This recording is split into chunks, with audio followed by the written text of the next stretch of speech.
صل على محمد وآل محمد اللهم صل على محمد وآل محمد اللهم صل على محمد وآل محمد. أعوذ بالله من الشيطان الرجيم. بسم الله الرحمن الرحيم.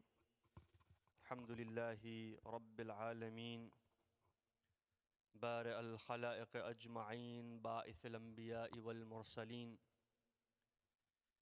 ثم الصلاة والسلام والتحية والإكرام على أفضل الموجودات، العبد المؤيد الرسول المسدد المصطفى الأمجد والمحمود الأحمد، سيدنا ونبينا وحبيب قلوبنا وشفيع ذنوبنا، صاحب الوقار والسكينة المدفون بأرض المدينة، أبي القاسم محمد.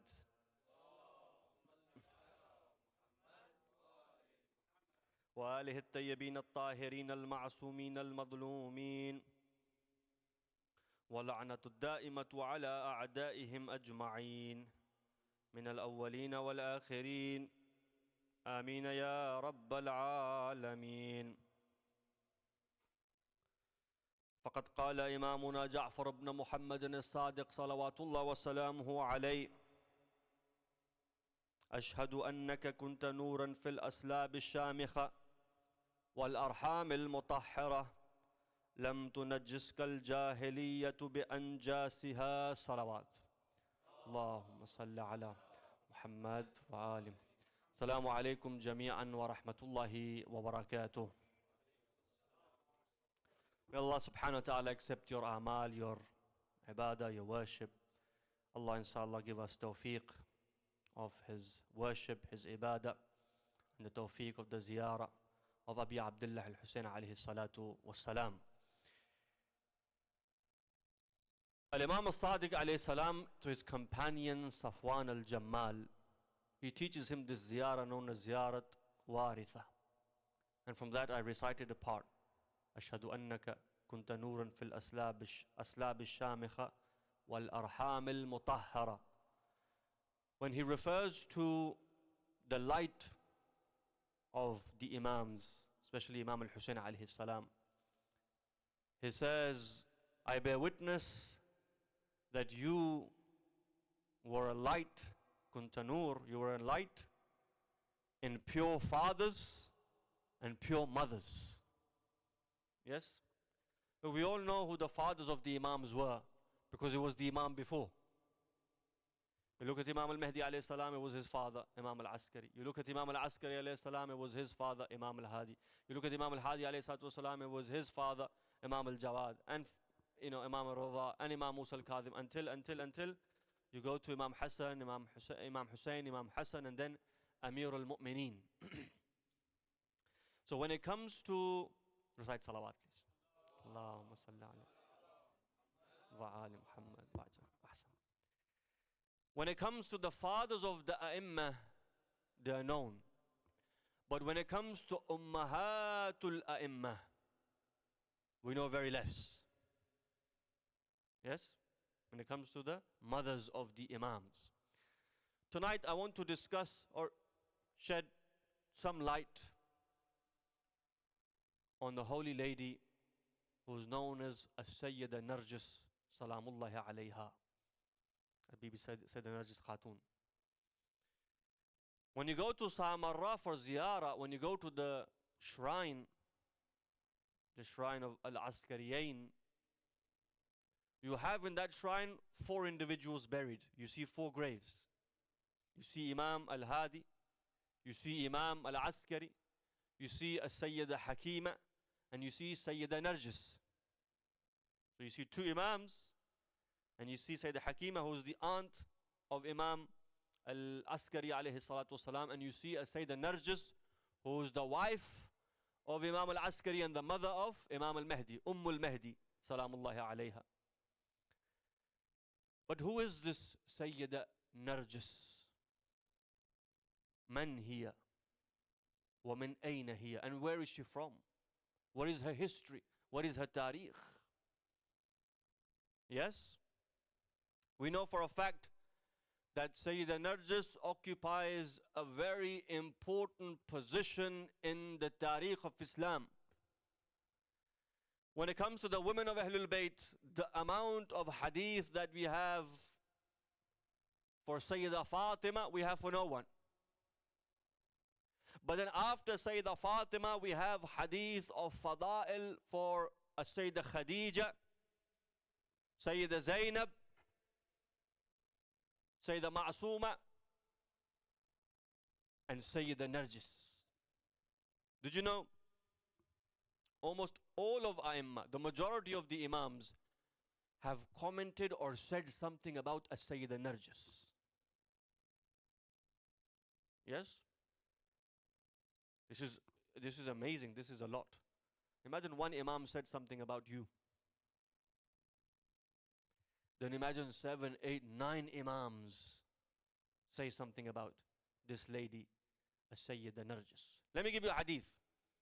There's a narration, an interesting one, where the second Khalifa, the second Caliph, he comes to Imam Amir al-Mu'mineen alayhi salatu wassalam.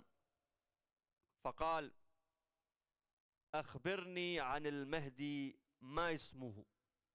He says to Imam Amir al-Mu'mineen alayhi salam, tell me about the Mahdi. What is his name? فقال أمير المؤمنين سلام الله عليه. The Imam then replies to him, to Umar, أما اسمه فإن حبيبي رسول الله صلى الله عليه وآله أهدى إلي أن لا أحدث باسمه. The Imam says, if you ask me about his name, then Rasulullah said to me that we don't mention his name. And that's why we have some rawayat in Bihar al-Anwar li'allam al-Majlisi, that you don't mention the name. Al-Imam al-Mahdi is a title, is a laqab. You don't mention his names حتى يبعثه الله, until Allah raises him. فقال فأخبرني عن صفته. So then tell me about his qualities. Tell me something about him. فقال إمام سلام الله عليه يعني أمير المؤمنين هو شاب مربوع. He's young. When he will appear, he will look young. He will be somebody. The hadith says he'll look like he's 40. Even though we know the Imam is more than 1,000 years old, 1,100 something years old. But hadith says when he will come, he will look like he's 40. Young, sharp. He's not too tall, he's not too short. His height is in the middle. Hasanul Wajh. Subhanallah, the Imam, he has a beautiful face. وحسن الشعر, he has beautiful hair. يسيل شعره على منكبيه, his hair is coming to his shoulders. حسن الوجه, حسن الشعر, his face is beautiful, his hair is beautiful, his hair comes to his shoulders. ونور وجهه يعلو سواد لحيته, his face, his nur on his face, it highlights the shine of the nur is such that the black beard hides away. Yes, did I translate this right? I did, okay. ورأسه, and his head. And then this is important at the end. بأبي, may my father be, you know, like we say, بأنت أمي وأبي, بأمي وأبي, بأبي ابن خيرة الإماء.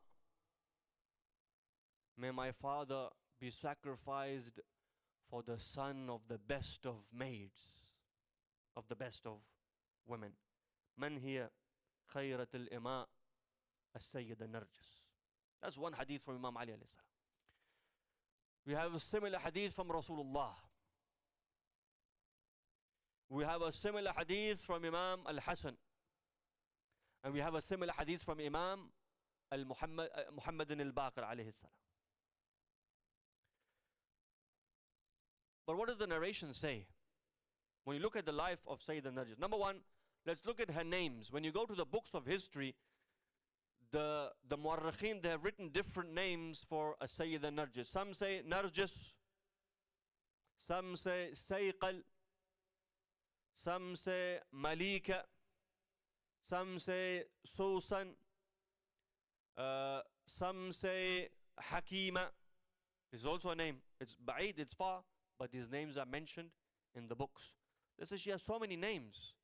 Some people know her as Sayyida Nargis, some people know her Sayyida Hakima. Not Sayyida Hakima, this is also a name given to Sayyida Nargis. Some people know her as Sayqal. Some of the narrations they call her Sayqal, some call her Malika, and other names. So some of the Sunnah, Ahlul Sunnati wal Jama'ah, they came forward, they said, look, because the name of Imam al-Mahdi, al-Mahdi, there is ikhtilafan kathira, there is so much ikhtilaf in the name, so khalas, there is no Imam Mahdi. Some of them, they say, look, the Shia cannot even decide the name of al-Mahdi. The Shia don't even know the name of the Imam Mahdi alayhi salam's mother. So there's no Imam Mahdi. There is no Sayyida Nargis. They reject that. What do we say in response?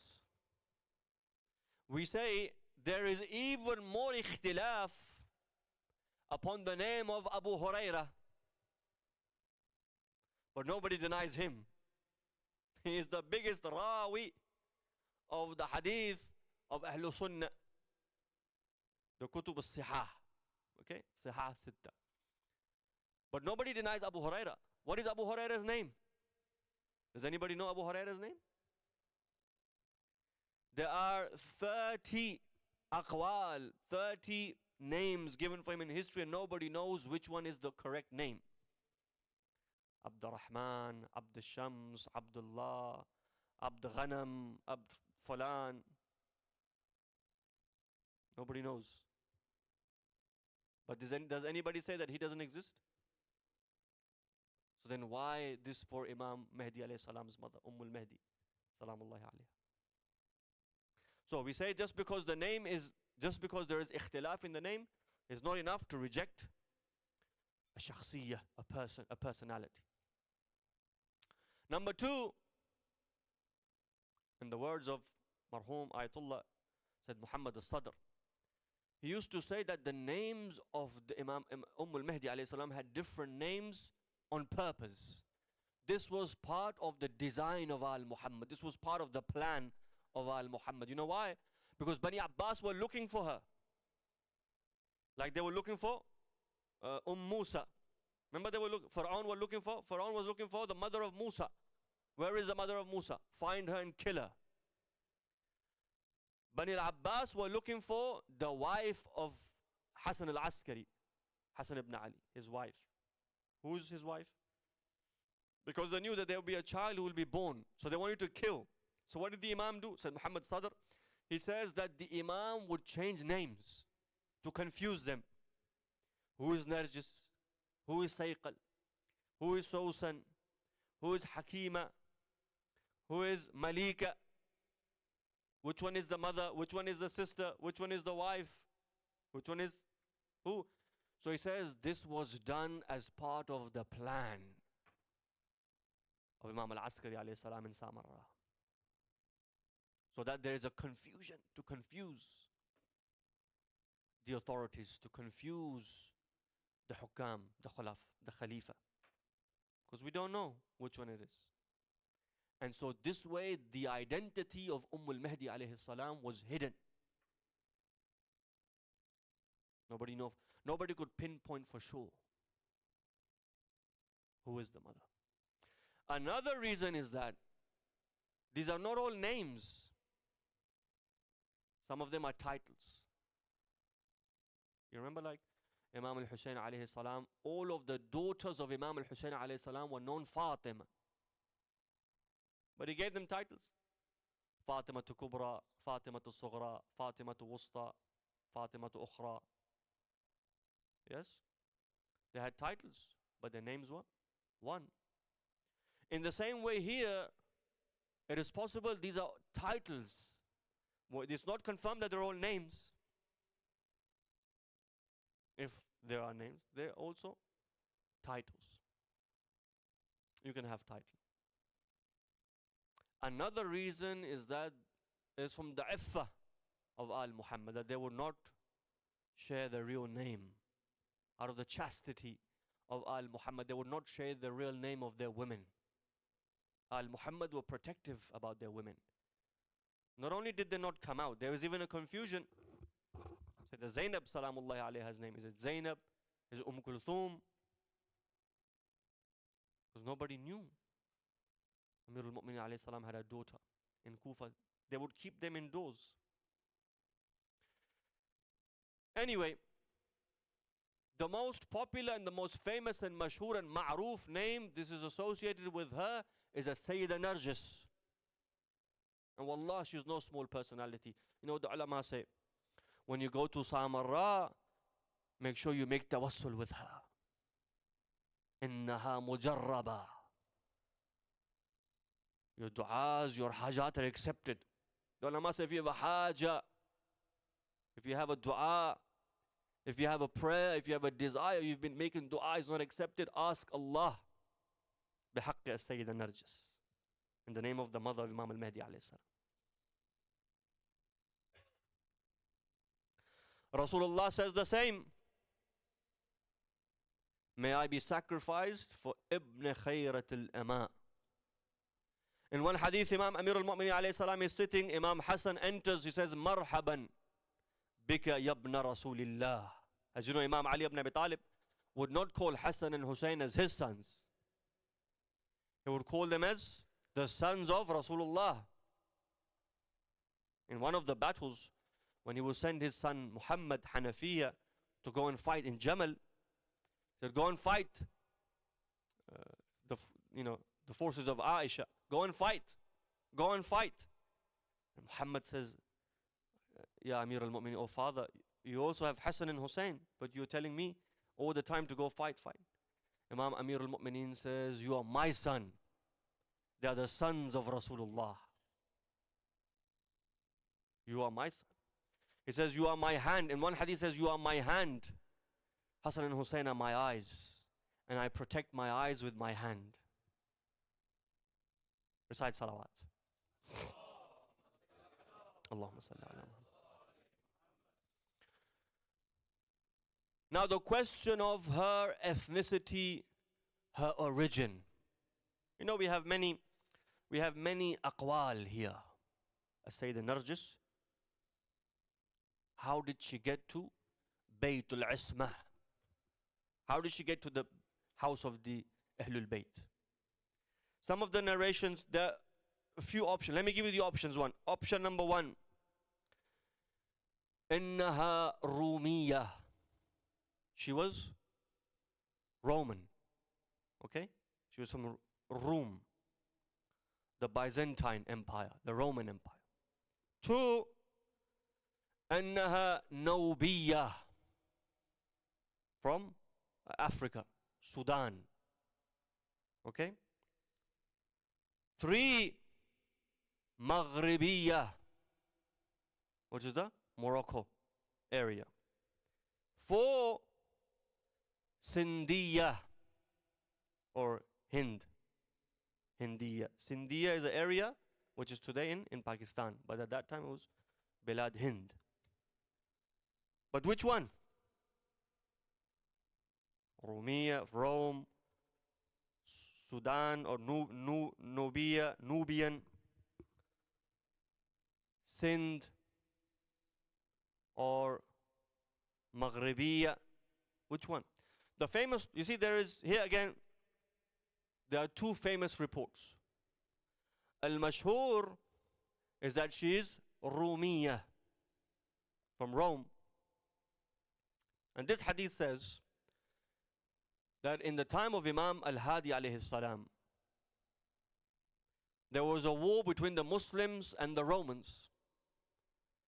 And some of those Romans were taken prisoners. These prisoners were brought to Baghdad, to Iraq. And eventually, Imam al-Mahdi alayhi salam sends Bishr. Says, go, Bishr, this Bishr. He is a rawi of the hadith. He says, go and buy this, this princess of Rome. She was a princess of Rome. Okay? They say that she was the daughter of, or the granddaughter of the Qaisar of Rome. So she's not somebody who's small. She's somebody who's come from a very high background. She says, I am Malika bint Yusha ibn Qaisar al-Rum, according to this riwayah. So you go and buy her, and you bring her to me. Bishr goes and buys her. It's a long hadith tawil, I'm making it short. He goes and buys her, and he brings her back to Imam al-Hadi, salamullahi alayhi, and he says, this is, and Imam gives a letter, and then he marries her to Imam al-Askari. She converts to Islam. She comes from a Christian family. This hadith comes from al-Shaybani. The rawi of this hadith ma'roof, is al-Shaybani. However, the ulama who have studied this, done tahqiq on this hadith, they say there is many ishkal in this hadith. There's problem in this hadith. Problem number one is the sanad. Al-Shaybani, we don't know who he is. Marhum Ayatullah Sayyid al-Khu'i, rahimahullah, he considered this hadith to be very weak, da'if, jiddan. He doesn't accept this hadith. But anyway, I want to read this before I say what the problem is. She comes from Rome. She's the daughter of the Qaisar of Rome. She converts to Islam. According to her, she says, I saw in my dream Sayyida Fatima. She says to me, convert. I say the Shahadatain. I end up in Iraq. I am bought by Bishr. Bishr brings me a letter. The letter is from Imam al-Hadi in the Roman language. And then I go towards the house. And then I am married to Imam al-Askari. But is this sahih? Number one is the big bahth, discussion of rijal. Rijal, anyway, I don't want to get in that, otherwise it gets too boring. But in short, in one line, the hadith has many problems in terms of the sanad. Al-Shaybani is unknown, nobody knows him. Some of the ulama, they call him min al-ghulat, he was a ghali. And the other rijal of the hadith, they are also majhul, unknown. But even if you ignore the sanad, you look at the matnul hadith, the actual text, there are problems. Problem number one, at the time of this, she was 13 years old. And she says, I am Malika bint Yusha ibn Qaisar al-Rum. Okay? Now, according to this narration, if you take it, if she is the daughter of the king of the Romans, then we need to go back and see who was the king of the Romans. You go to the history of the Romans, the Christian history. Okay?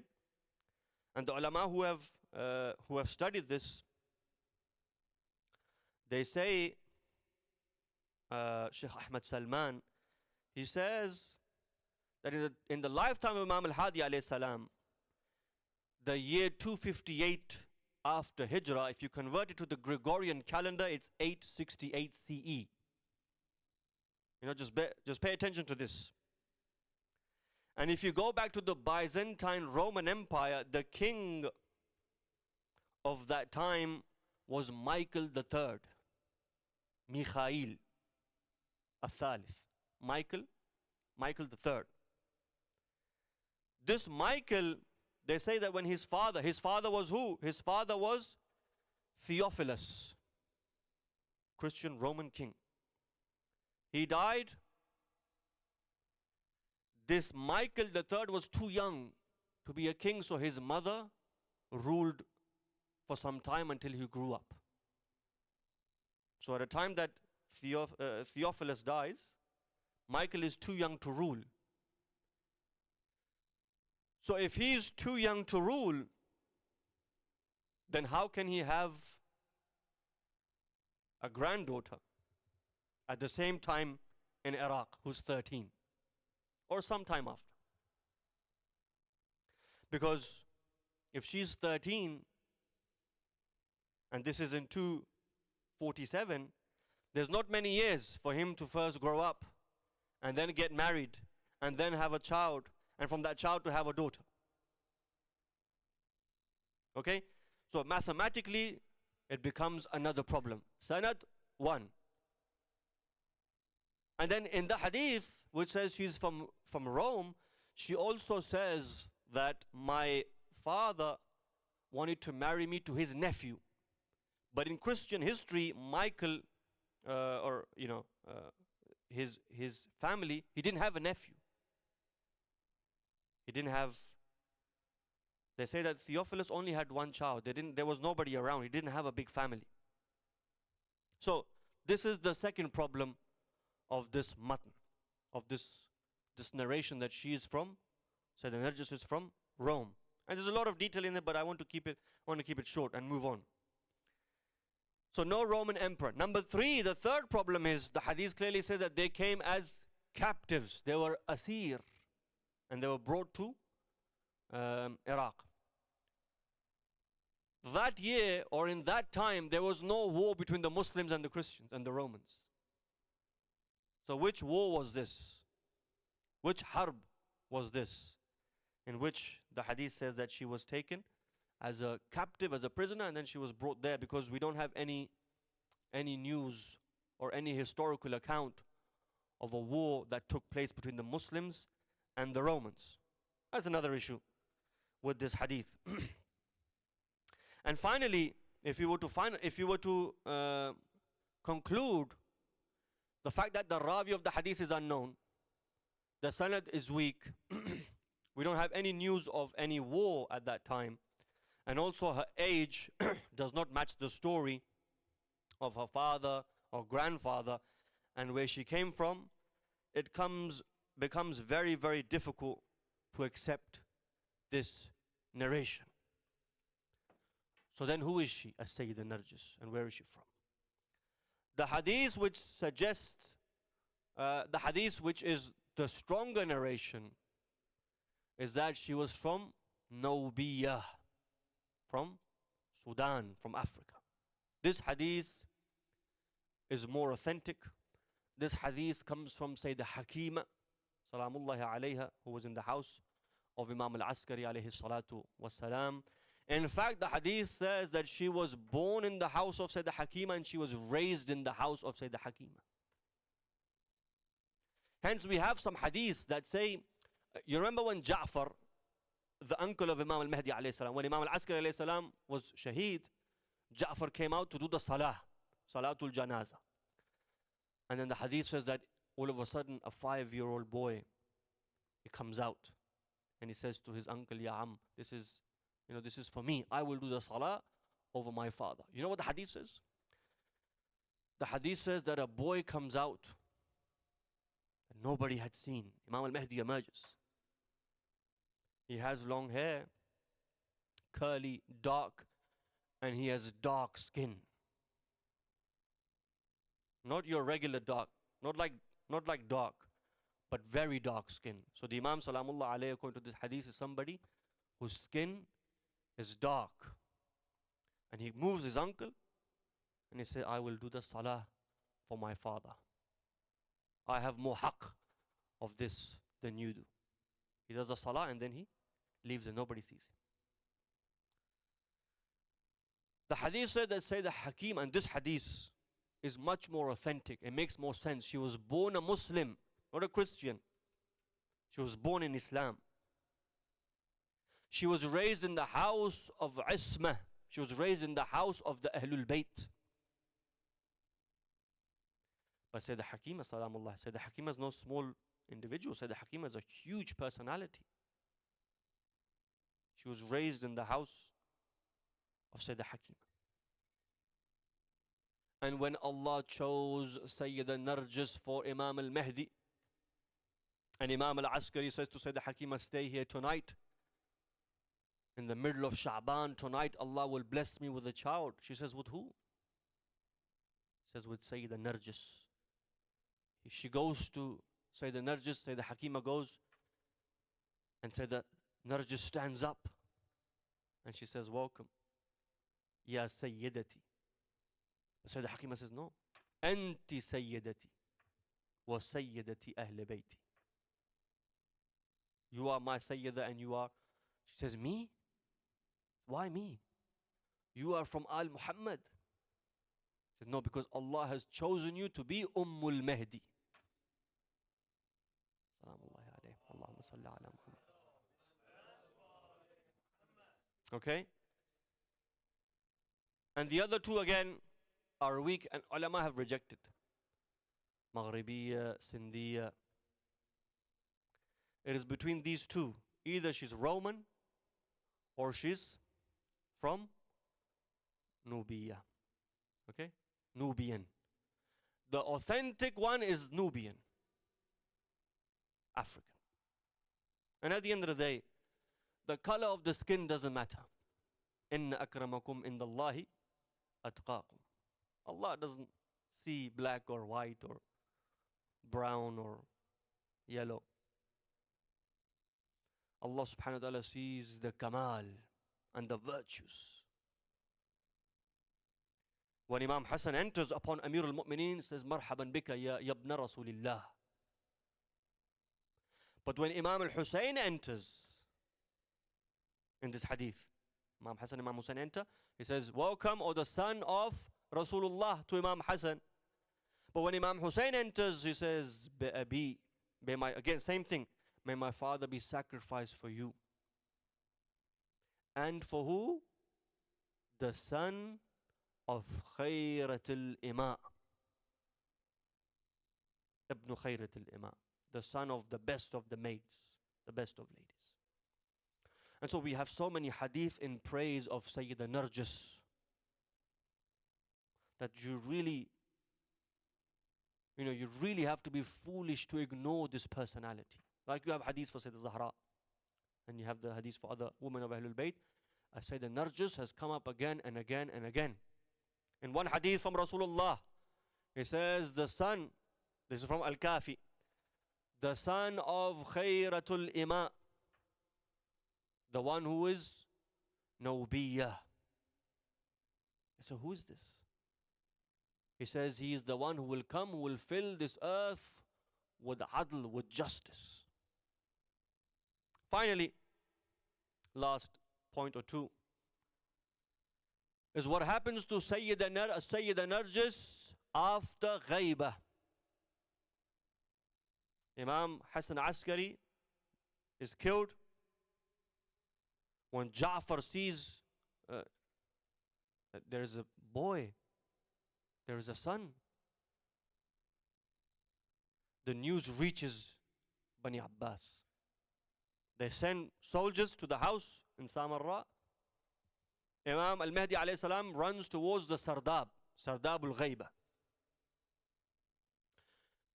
Never to be seen again until today. But what about Sayyida Nargis? Salamullahi alayhi. What about her?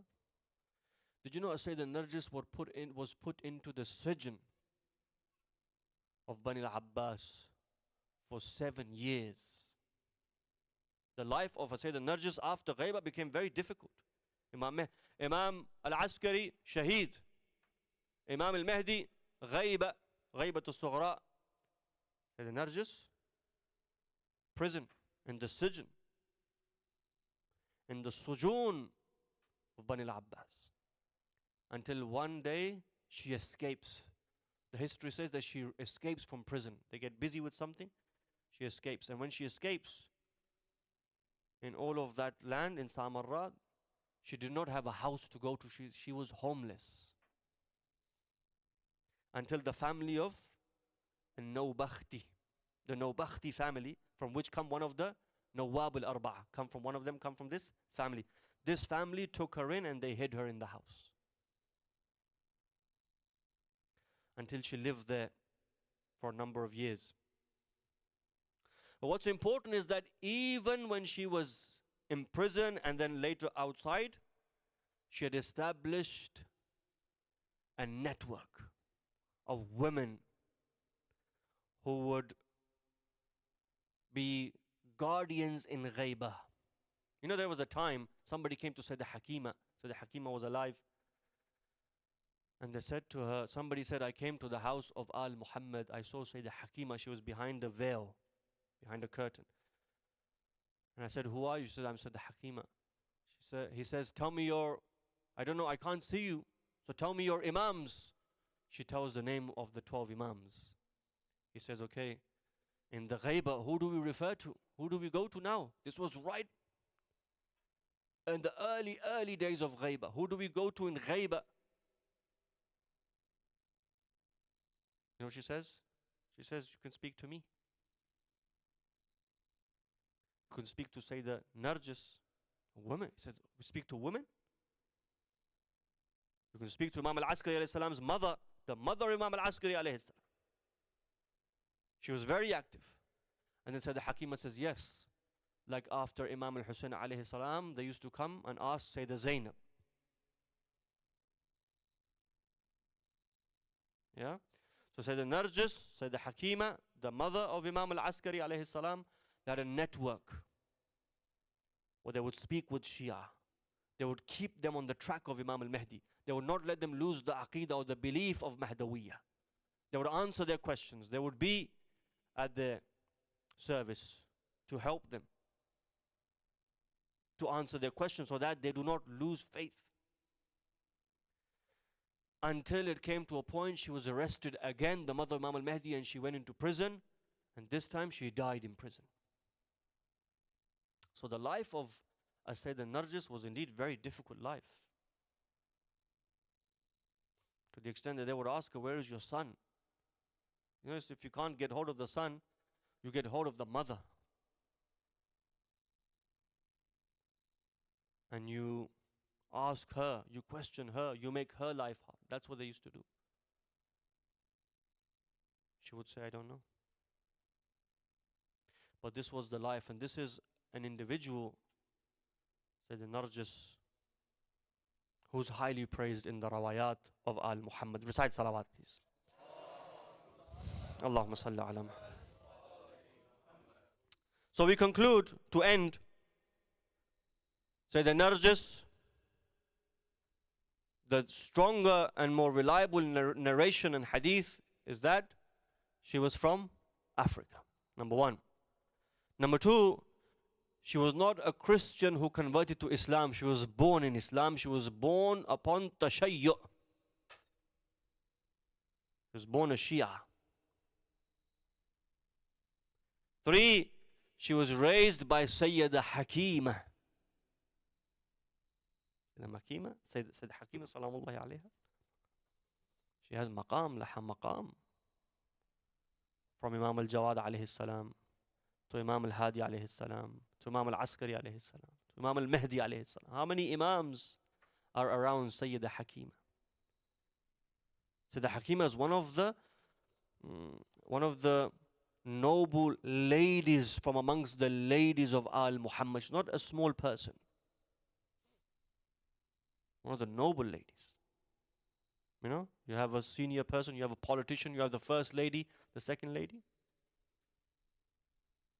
This is someone who's directly from the household of Imam.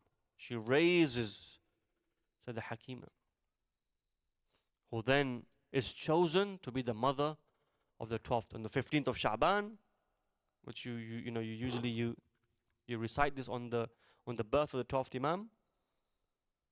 In the house of Imam al-Askari, the Mahdi is born.